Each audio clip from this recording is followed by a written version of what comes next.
to No Tears Frontiers Diaries. In the last episode, it was super fun. We went volcano boarding. One of the coolest memories of the entire trip so far, for sure. Yes, absolutely.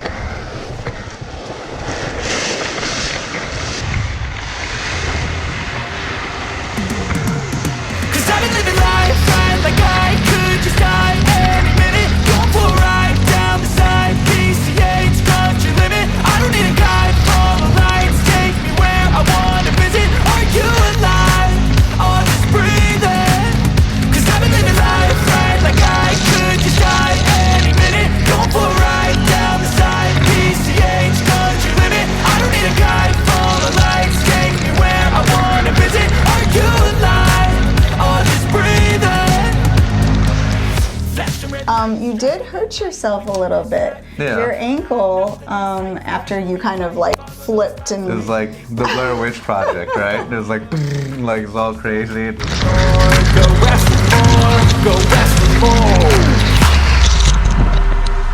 I did it.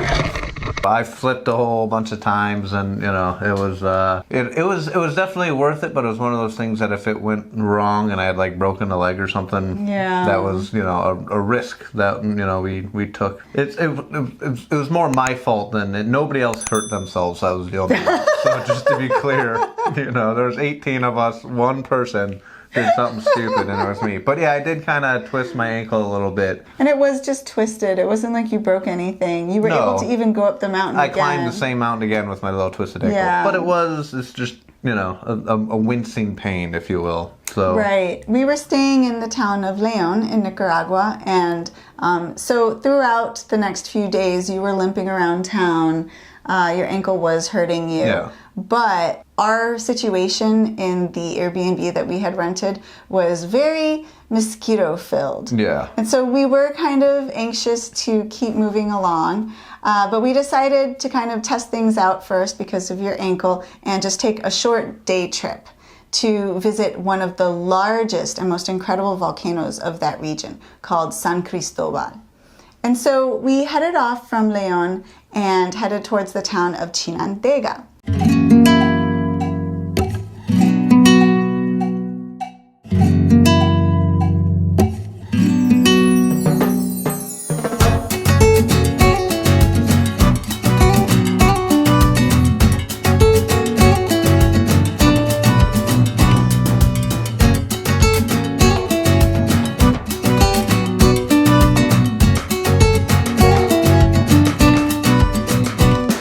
In Chinandega, we had a nice little lunch, and then from there we could see San Cristobal in the distance. Mm-hmm. It's just this like perfect cone.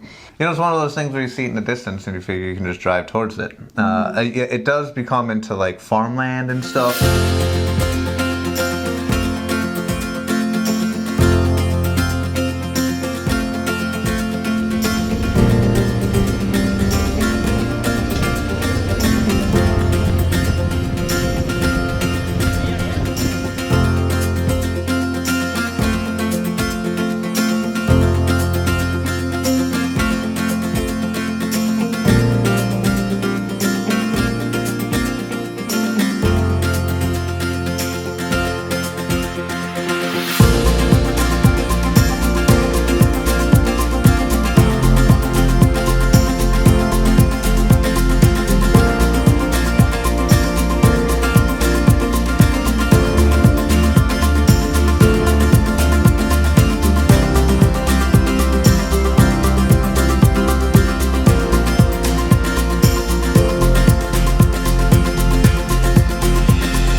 Zoom in on Google Maps, there's these big, square grids of roads, but none of them are maintained. Some of them have been reclaimed by, just farmland taking over. Yeah, and it wasn't like we could just put in the volcano into Google Maps and be like, take us there. It's like, can't find a way. It's like, there's no way to get there. So we just kind of headed towards the direction that it looked to be in and kept going. I mean, it's a big landmark, right? Yeah. I mean, you got a couple mile wide radius of actually hitting it, so...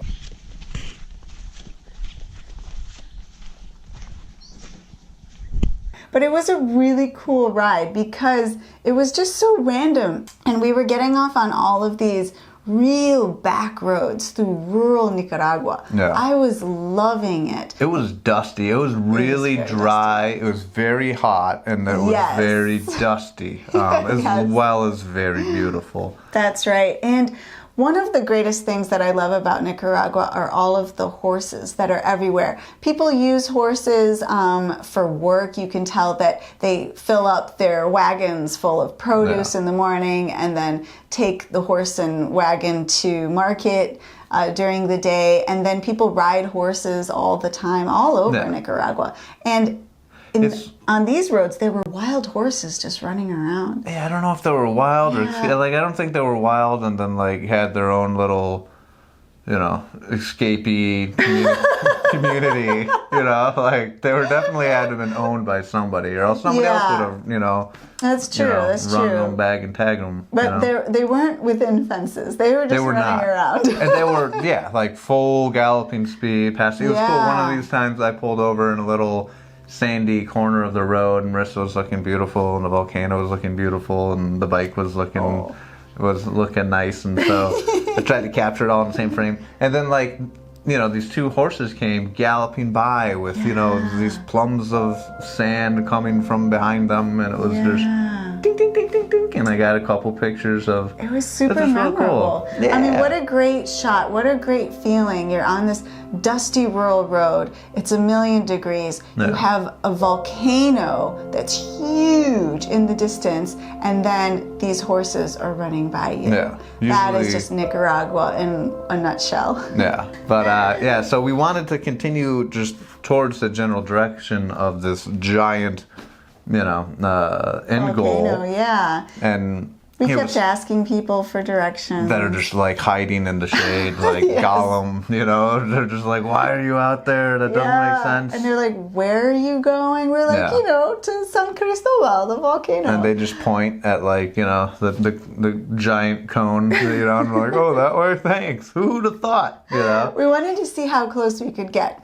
And I don't think we actually really ever succeeded in getting as close as we could get by But it was a good joyride. And we saw like these large military vehicles that passed us that were like, the tires were taller than us on the bike type thing. But very friendly, They were. Everyone was very friendly. But we started thinking, it might be time to head back. We're probably trespassing on someone's property at some point in time. So we headed back through Chinandega back to Leon.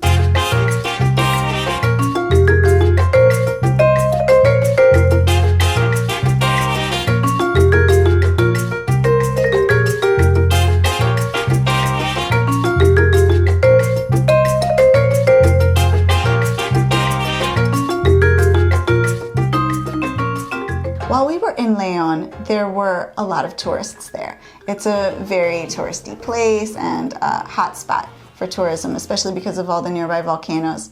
And so we were meeting people constantly at the different restaurants, and people kept telling us about this mysterious sounding island that's in this lake in Nicaragua, and the island was called Ometepe. It is made up of 2 volcanoes, and it's kind of shaped as like 2 blobs because of the volcanoes on either side. 2 breasts. 2 breasts coming out of the ground, guys. Just 2 perky breasts coming out of the water. And then there's a figure 8 road that you can just make giant loops goes around the 2 mounds. The 2 mounds, the Grand Tetons of Nicaragua. That's right. And but it sounded fantastic. They said there's monkeys, there's barren beaches, and because this is in a lake, it's all fresh water. There's swimming holes that are like tucked into the jungle of these volcanoes, and there's wild horses that just gallop along the beaches, and there's a ferry that goes there that you can bring your motorcycle on and then ride the figure 8 around the island. I mean, this sounded like something out of that old movie, The Beach, like this hidden paradise that we just knew we had to find. Like X marks the spot, we're going there. I don't know where it is, but we have to find Ometepe. No, and usually islands are difficult and out of the way for motorcycles, you know, but this was a very large island within a country, so, you know, that's a rarity all in itself. Yes. So that was definitely on our to-do list for sure. And we were in contact with Phil and Sepna. They were still in Managua, and they wanted to go visit Ometepe as well. Yeah, and so we all decided to hook up again. For sure. And like first on the priority was to get out of Leon because it was hot and there was There's a lot of mosquitoes.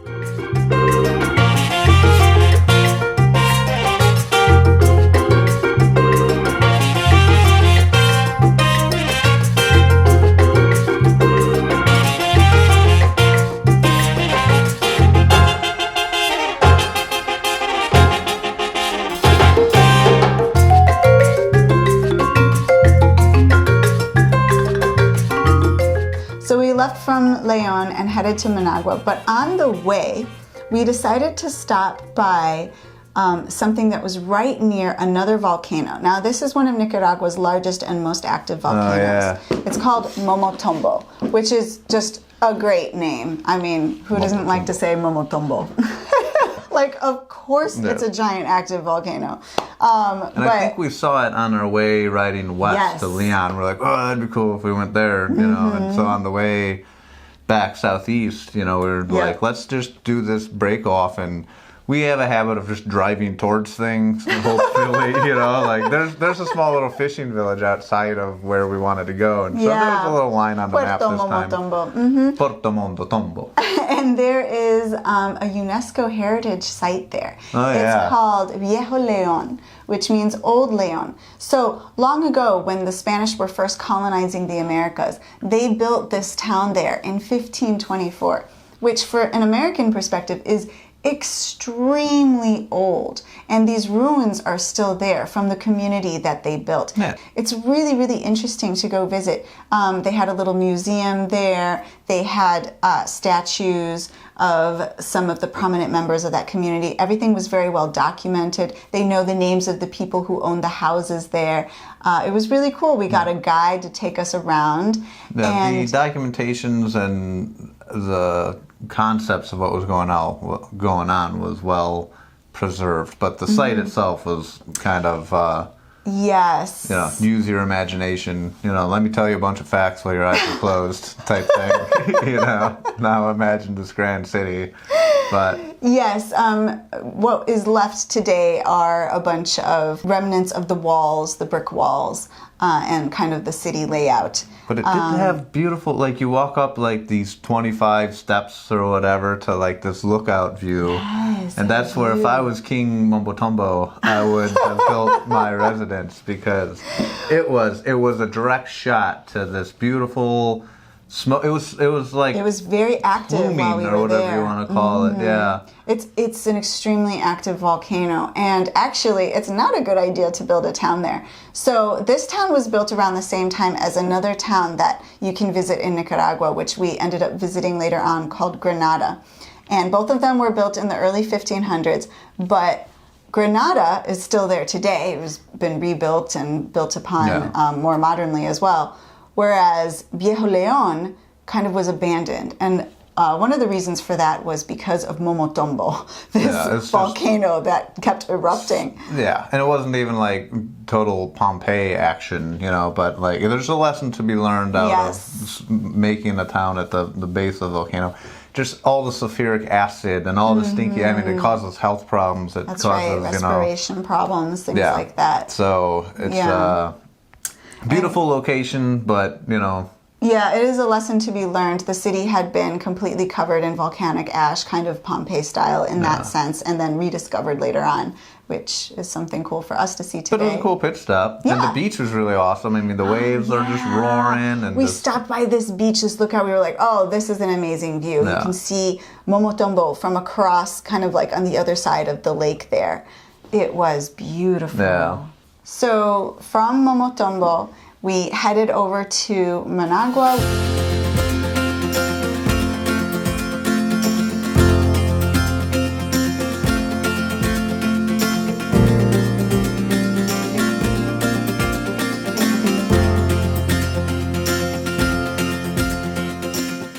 met up with Raul and Yesenia.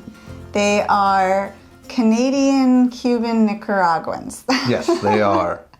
And they were living in Nicaragua, and they loved to host fellow travelers. They're motorcycle travelers themselves.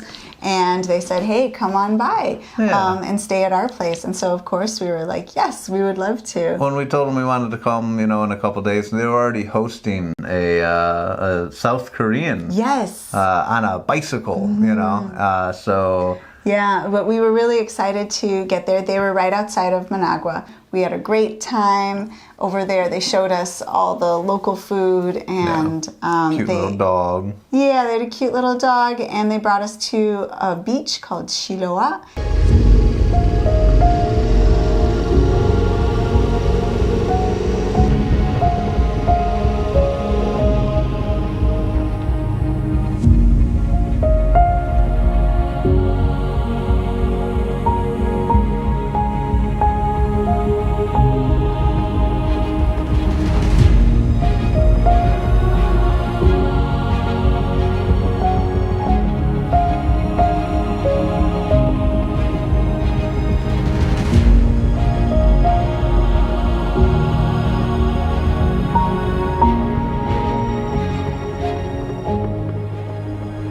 Watch the sunset over the volcanoes. There's a lot of lakes and volcanoes in Nicaragua. It's just amazing. Beautiful. Everywhere you go.